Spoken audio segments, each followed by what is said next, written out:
Hello students, देखो ये एक इंटरेस्टिंग क्वेश्चन है जो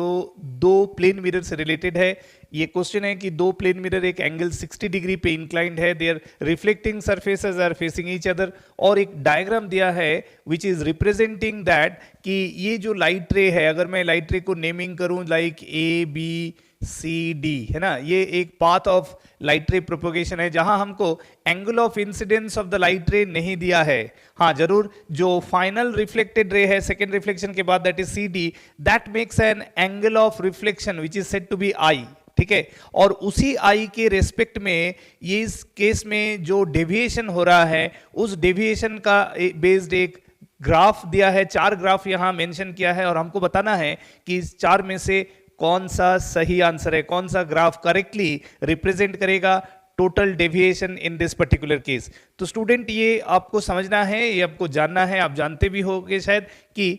जब भी दो प्लेन मिरर एक दूसरे के साथ एक एंगल पे, एक सर्टेन एंगल पर इंक्लाइंड होता है, तब जो टोटल एंगुलर डेविएशन है वो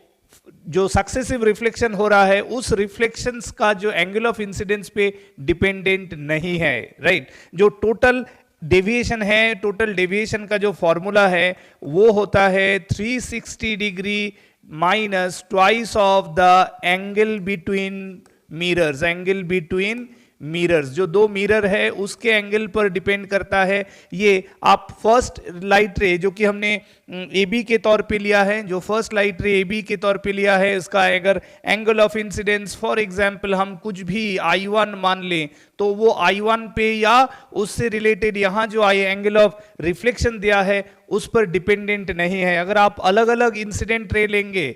अलग अलग इंसिडेंट रहेंगे, the path traced by the reflection at first and then on the second will definitely be different, but in all such cases angle of deviation यानी total deviation आपको हमेशा constant आएगा, वो I पे डिपेंडेंट नहीं होता है, वो इंडिपेंडेंट ऑफ I है। यानी कि I का वैल्यू कुछ भी लीजिए, एंगल ऑफ डेविएशन कांस्टेंट होगा। तो आप फर्स्ट ग्राफ देखो, यहाँ I के साथ डेविएशन वेरी कर रहा है, यहाँ भी I के साथ डेविएशन वेरी कर रहा है। थर्ड डायग्राम में डेविएशन कांस्टेंट है, I चेंज हो रहा है लेकिन डेविएशन कांस्टेंट है। आर यू गेटिंग मी और नॉट? तो ये वो करेक्ट आंसर है कि angle of deviation in case of two mirrors inclined at a certain angle does depend on the angle। हाँ, अगर मैं यहाँ ये एंगल को अगर चेंज करूं, है ना, थीटा के डिपेंडेंट अगर पूछा जाए, थीटा अगर घटेगा बढ़ेगा तो एंगल ऑफ डेविएशन चेंज होगा डेफिनेटली, लेकिन